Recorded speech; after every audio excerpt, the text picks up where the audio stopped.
Hi, I'm Phil Constantine. This episode of Travels with Phil, we're going to the amazing Serpent Mound in Ohio. Now, around the world, there's all kinds of spots where people have made enormously large images in the ground. Ancient people, obviously, there's a bunch of them in modern days. But here's even one in California, and that's me holding up the picture there. Well, we're going to Serpent Mound. It's an effigy mound in southern Ohio. You can see the red marker there. And let's fly in and see it. And this is a spot that is absolutely amazing because up on the top of this ridge, they've created this mound, which is quite long. Now, this is from Google Earth, so this doesn't exactly what it looks like if you were to fly over it right now. But this gives you an idea. Now, it's right next to 𝗵𝗶𝗶 Creek, and it's also next to the Serpent Mound impact crater, which is over 8 miles wide, and that happened about 250, 300 million years ago. But it was first surveyed by European Americans in 1815, or first mapped and then surveyed in 1846. And this is what it looks like flying overhead. It's 1,350 feet long. The mound is about 3 feet high, and it varies maybe 20, 30, 40, 50 feet wide, depending on exactly where you are. As you can see here, it twists and turns in a serpentine manner, and that's why it's called the serpent. Now, some people disagree that either this is the head or it's the mouth of the serpent swallowing an egg. And because none of the people that built this are still around, we don't know. Now, from 1890, this is what it looked like, so there were fewer trees in the immediate area. But if you go up there now, it's in southern Ohio. You can come into this park at Serpent Mound, and you can see here, it has alignments with certain celestial features. So if you get in a certain spot and look in a certain direction, you'll see these spots. And it's just really amazing how this works. Now, it's also the scene of several burial mounds.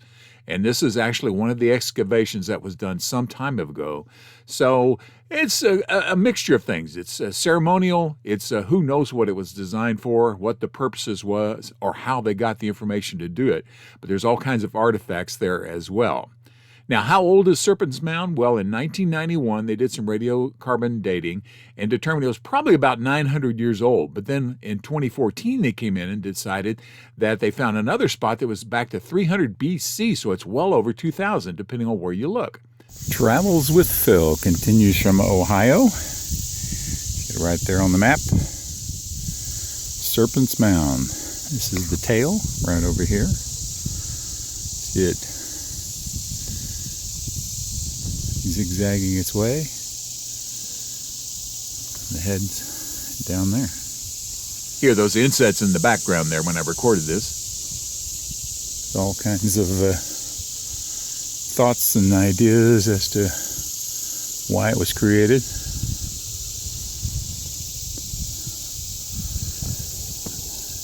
Regardless, it's here. They found certain astronomical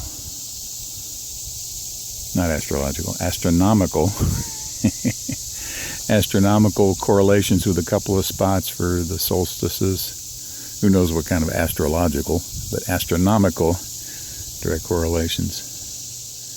But who knows if that's just circumstance or very much specifically designed that way.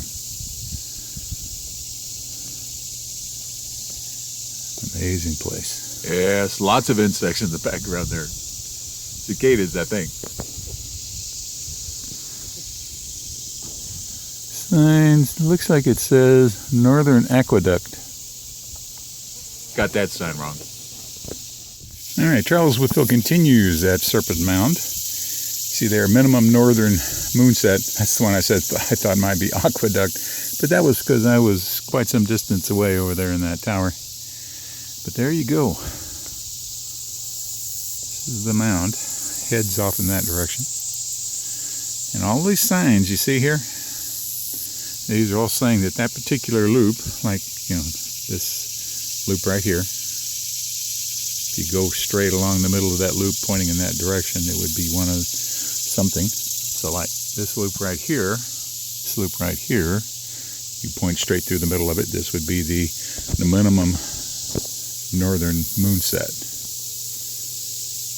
So all of these seem to have some correlation to some astronomical event. Just think of how much studying you'd have to do to come up with again. Circumstance or intentional planning. And the the head, back in that direction to back over there, I'm heading toward the tail now, but the head is right up on a very rocky, outcropping over, I think it's 𝗏𝗏 Creek or Bush Creek, one or the other. So it's definitely got an ending to it. It's not like this is just out on rolling plains. There's a very specific spot. So this is the tail where it all comes to an end. And you can see it just curls up. Curls up. Following this around. Spirals around. And then that's the end point. And that's the rest of the area out there. They do have a walkway up here. It says stay off the earthworks, but they do have a stone walkway that goes across. And from here, you see the final curl there in the tail points that way, which is due north. So there's definitely something to be said about the probability, or at least the distinct possibility, that this was astronomical orientations. This is the end of the tail, and just right off that railing there is another very steep rocky cliff going down to either 𝗏𝗏 Creek or 𝗏𝗏 Creek, one or the other.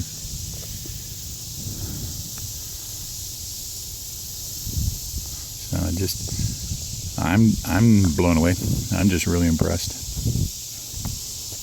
All right, this is the head area of Serpent Mound. And some folks say that if you're standing back over there and looking this way toward where I'm at, you get their summer solstice sunset. So again, who knows? Maybe it's just circumstance, or maybe it's specific plans. Take a lot of long-term dedication to make something like that with mounds, as opposed to just a couple of rocks in a couple of places. And it's hard to see from the ground level. Interesting place. Well, a few years back, they started doing magnetometers readings in the fields out there. And Jared Burks, you see there carrying the machine, he determined there was probably even an extra curve up there in the top, which pointed to another celestial event. Thank you very much for watching this video. Please feel free to make comments below, as long as the language is family friendly. And if you like this video, please click on the thumbs up button below. You can also subscribe to my YouTube channel by clicking on the circle with my picture in it in the lower right-hand corner of the video. The arrow is pointing at it now. And once you have subscribed, you can be notified of when I have a new video posted by clicking on the bell icon in the description field below the video. Thanks again for watching.